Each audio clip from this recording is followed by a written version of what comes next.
This is the dwelling of one Mr. Leo Kraft.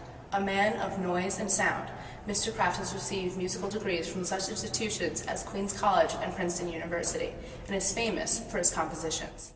This elevator is a gateway to a dimension of imagination, the key to the lock of Mr. Leo Kraft. You, dear viewer, are about to cross over into the Twilight Zone.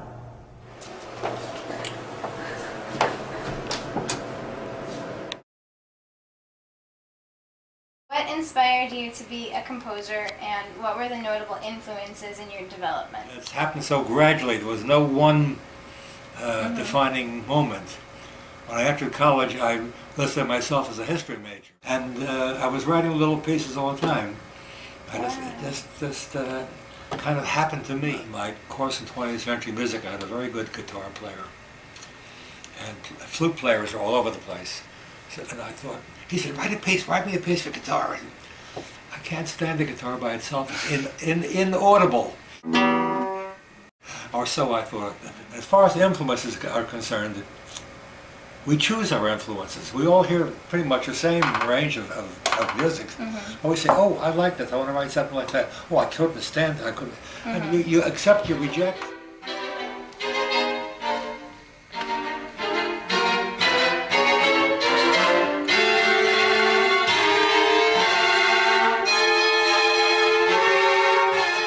Cinque Fantasia is one of my most imaginative pieces. I'm very happy with it, and had a stunning performance. I just made it up as I went along. But also, I thought, I have two virtuoso players. Give me something to play. Concert pianist Maury Britt worked with Leo Kraft for many years on the Queens College faculty. She has performed many of his compositions, including this piece, Venetian Reflections. You know, I work on his music the way I work on any piece, whether it's Baroque or classical or romantic, because there are the same considerations. This piece that you heard, the Venetian Reflections, I had already played in a concert and recorded, but I went back to it last summer, and I found a lot of imitative relationships and connections that I hadn't found the first time.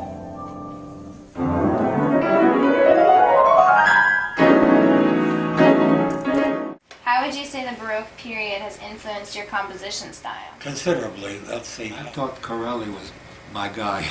I looked at a lot of his music, and he was probably more influential in my conception of Baroque than Bach. I mean, Bach is obvious, the Brandenburg concertos and all that, but the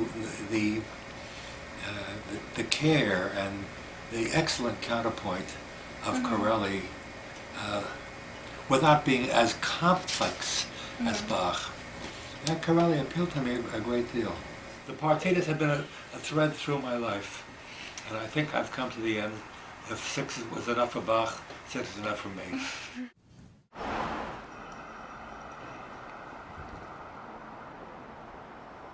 Christ St. Stephen's Church is located in the middle of New York City, here on 69th Street between Columbus Avenue and Broadway.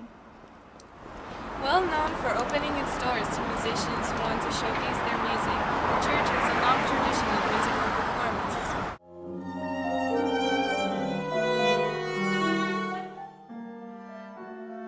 Local composers like Leo Kraft find it a very convenient venue for its prime location, great acoustics, and the public's familiarity with it.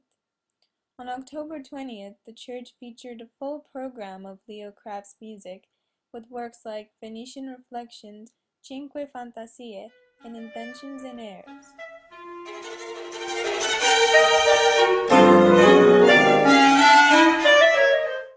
The sound is good, and people are accustomed to coming there for concerts.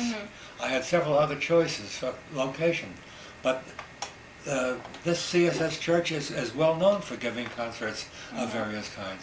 That's a big plus. What advice do you have for young composers or musicians? It's very hard for me to say because I cannot put myself in the position of a 20-year-old person today. It's very difficult. But you know, they grew up on rock, and I think that rock represents the dumbing down of America. What? So we're at opposite points. You have to know a wide variety of music, and then select from among that to find your own direction. Where do you think that music is going today? Music reflects the culture out of which it grows. So such truly, you can't fake it.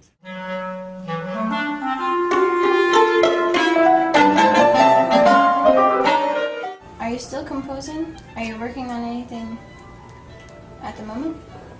My standard reply is, I'll be composing until I start decomposing.